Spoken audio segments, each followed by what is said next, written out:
Even if you accidentally swallowed some fallout particles, it wouldn't kill you. This 1963 government film treats radioactive ingestion as a minor inconvenience, comparable to bad hygiene. It transforms the apocalypse into a manageable household chore, prioritizing civic duty over existential dread.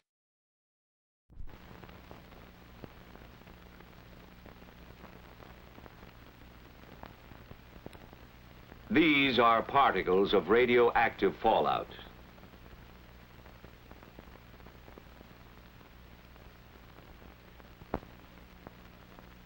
And this is how a single particle looks magnified several hundred times. A radioactive piece of matter from a nuclear explosion.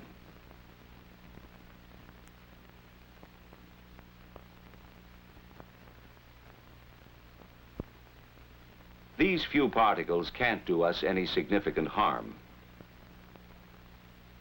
But should there be a nuclear attack, many billions of them would fall from the sky and settle to Earth, releasing radiation that could cause sickness or death in the area where they fall.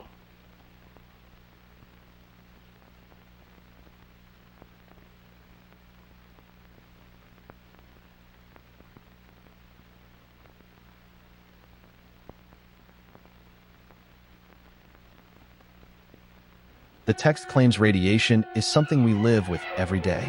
It doesn't mention that we also breathe, drink, and die.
To begin with, it may be surprising to know that radiation is something we live with every day. Far back in time, back before there was an Earth, there were flaming fireballs in space. We call them stars. And there are millions upon millions of them. Each star, like our own sun, is a raging nuclear furnace that shoots out showers of particles too tiny to be matter as we conceive it, along with invisible forces that we call radiation. This radiation and these particles travel through space at fantastic speeds until they strike some other matter which may make new flares of radioactivity. They strike wandering asteroids, moons, and planets such as our own. Everything in space, Earth included, receives this radiation. Skies partly cloudy this afternoon, clearing but...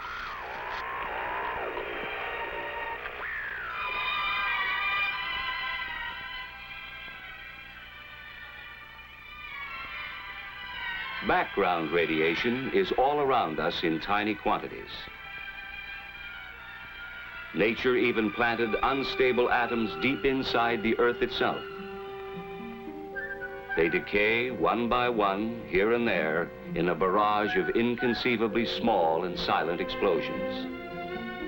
Each explosion... extremely thin, extremely low level. The only thing more fragile than the radiation is the hope that this description holds up. From this naturally occurring radioactivity. Extremely thin, with extremely low-level intensity, it has always been with us. It is nothing new.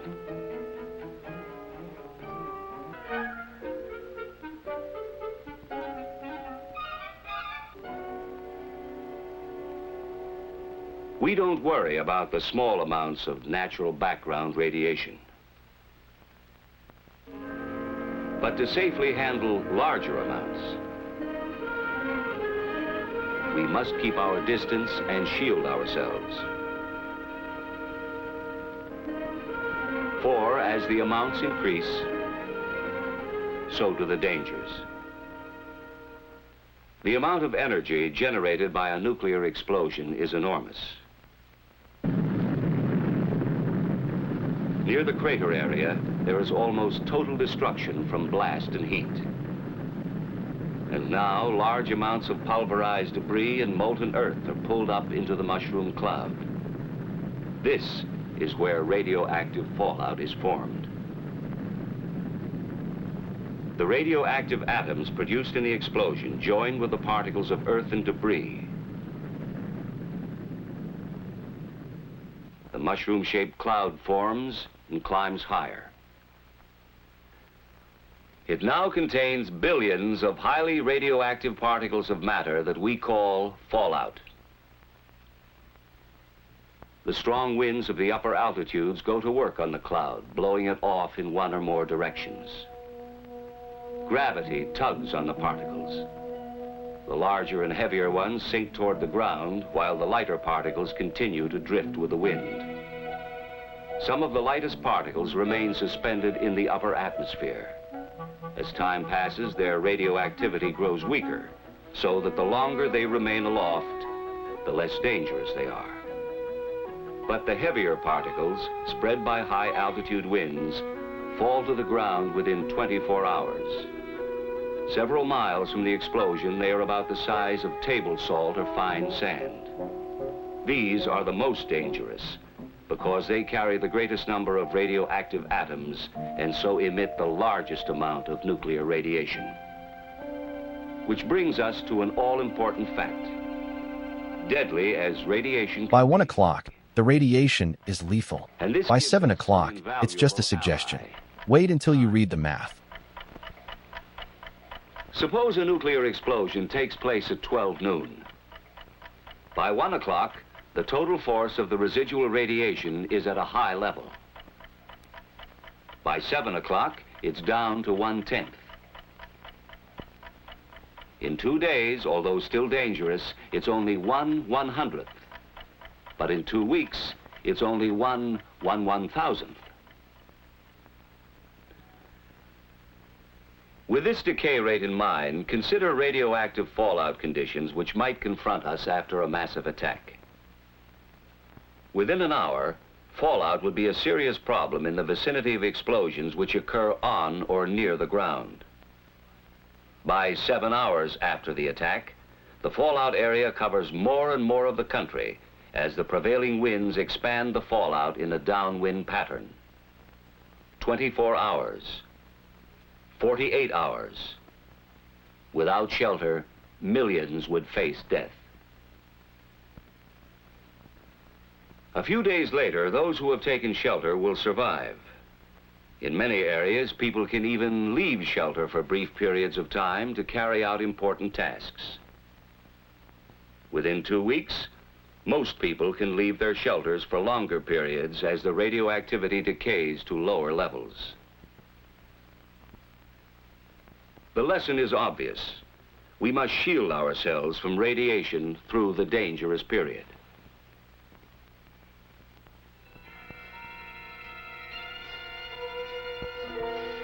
To do this, we need more than time. Fortunately, we have another ally: distance. The greater our distance from the fallout particles, the less radiation we receive.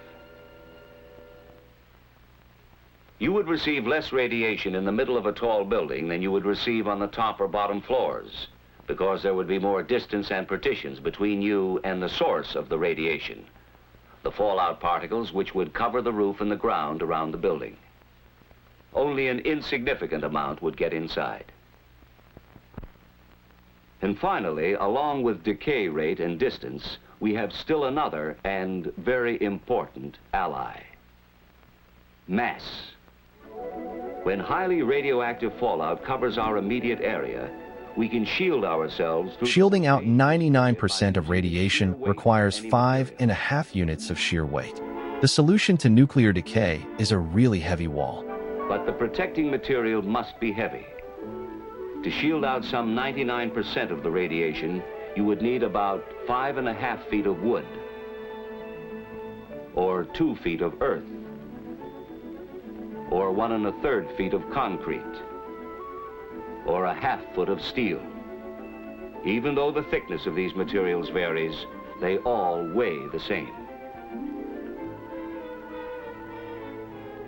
Taking a house as an example, it offers a small amount of mass and distance from radiation, but not enough protection in an area of heavy fallout. The solution is plain. Fallout shelters are the best defense against nuclear radiation. Whether in a home for a single family or a large community type in an apartment building, they offer the kind of protection from radiation you would probably need in case of a nuclear attack.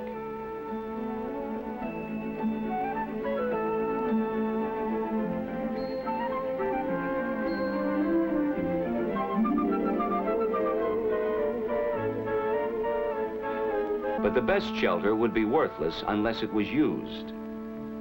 Most people find it hard to understand how silent, invisible rays, which cannot even be felt, could be so damaging. Let's see what happens when radiation penetrates the body and attacks the cells. What is a cell, and what happens when it is attacked? It's a simple organism, which reproduces itself by dividing. Our bodies are made up... Cells are the building blocks of blood. Then radiation strikes.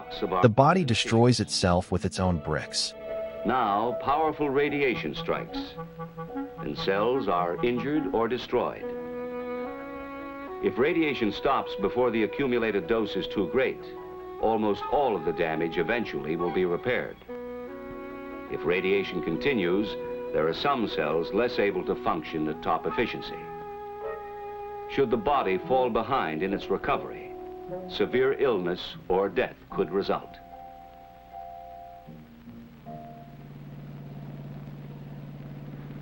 The key, then, is the amount, the total dose of radiation received. We measure radiation the same way speed is measured by a speedometer.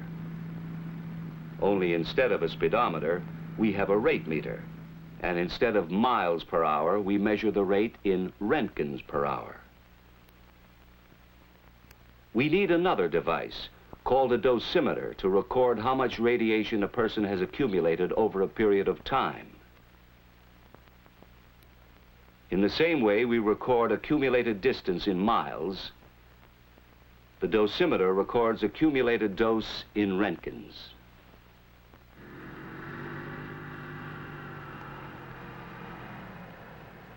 With this in mind... 10 Roentgens from the environment over a lifetime. You're not living. You're slowly charging a radioactive battery. In an average lifetime, a person might expect to accumulate about 10 Roentgens from his natural environment. Not enough to affect his health.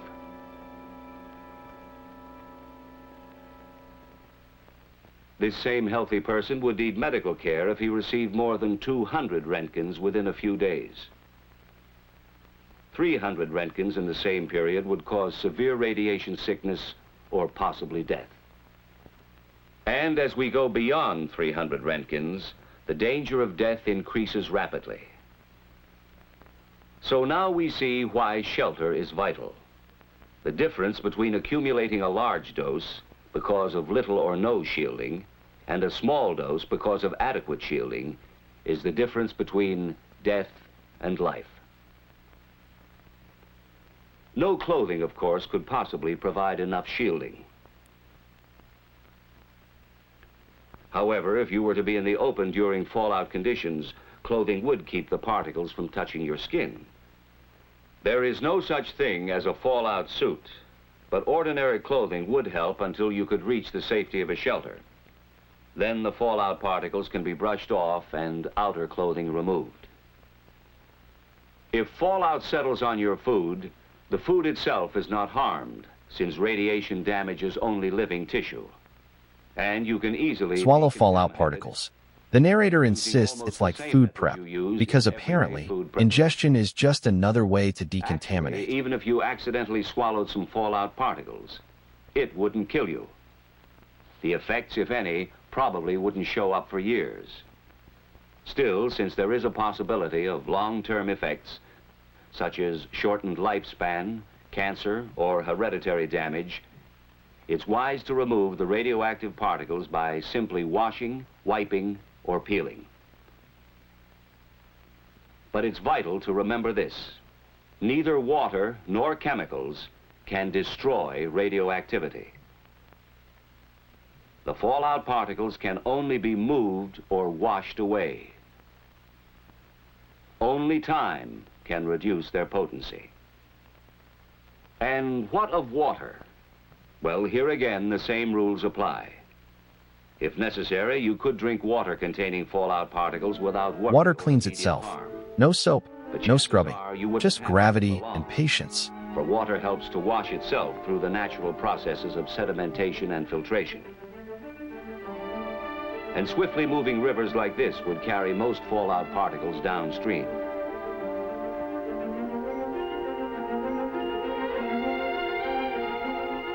In still waters, most particles would settle quickly to the bottom. Others might remain suspended in the water for a long time, while a small percent of the radioactivity would dissolve.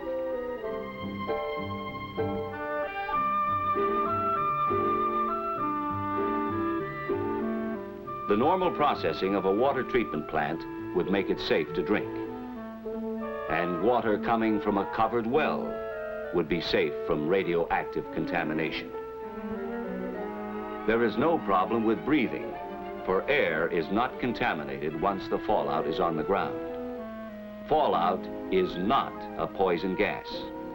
If ventilation is needed in a shelter, a simple inverted U fitting on a ventilating pipe would keep fallout particles from entering the pipe and getting inside. Of course, surviving a nuclear attack means more than just waiting in a shelter for radioactivity to decay to safe levels. Survival, reconstruction, and recovery would involve decontamination in many areas. A very difficult job. 15 reckons per hour. Unit 8 at Elman Morse doesn't just measure radiation. It invents units to keep the math interesting. Okay, Unit 8. Fallout would have to be removed from important areas by street sweepers.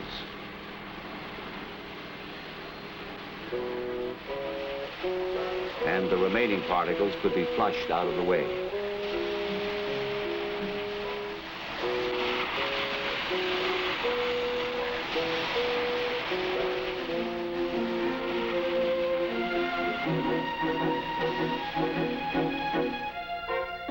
Food would be a problem. After a nuclear attack, we would first use existing food supplies from shelters, markets, and surplus food storage. When fallout had decayed to safe levels, people could begin to work in the fields for limited periods of time. In a few areas, the land would not be suitable for food, but such crops as cotton could be grown.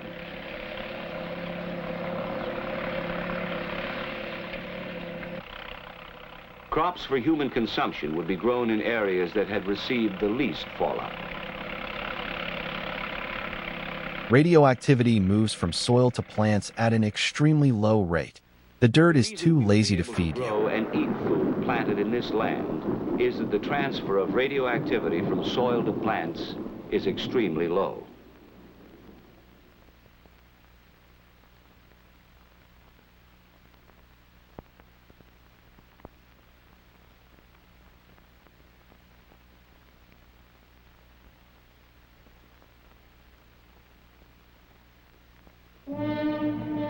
And so, if nuclear attack should ever come, in spite of every effort to avoid it, we must be able to survive and rebuild for the future. But survival can only come through knowledge. The basic facts we must all know are relatively simple. First, there is nothing new about radiation. It has always been with us. What is new is the vast amount we would be exposed to as a result of nuclear explosions. Much of this danger would come to us in the form of fallout. But we are not without personal weapons or defense. One of these is time. Radiation decays, and so we would not have to take maximum precautions indefinitely. Another defense is distance. Radiating particles 50 feet away, for instance, would not affect us as much as particles a few feet away. And our third defense is mass. Any material with enough weight will keep the penetrating rays from hurting us. The greater the weight of the material between us and the particles, the safer we would be. The best way we can use all three weapons of defense is with an adequate shelter, thick enough to shield off a good part of the radiation until it has decayed to safer levels. Cells repair themselves if the dose isn't too high. The body's a self-fixing machine if you don't break it all at once. Repair themselves if the total dose over a period of time is not too high. Even though the rays penetrate our bodies, causing damage, they do not infect us and make us, or anything else, radioactive. That's why food remains good no matter how much radiation has passed through it. Fallout accidentally swallowed with water or food will do you no immediate harm. But for long-term safety, it's best to wash, wipe, or peel the food and filter the water. Even if you were caught outside under fallout conditions, ordinary clothing would keep the radioactive particles from touching your skin, but you would still need to find shelter quickly. If we remember these facts, if we act on them intelligently, we can increase our chances of surviving nuclear attack. And the key to survival is adequate shelter. A nationwide fallout shelter program for every man, woman, and child. The math of survival meets the logistics of bureaucracy. The film reduces nuclear war to a logistics problem, ignoring the collapse of infrastructure that would make these shelters useless. We are left with a chilling legacy of misplaced confidence in engineering solutions. If we can be taught to view annihilation as a cleaning schedule, what other catastrophes are we currently being trained to normalize?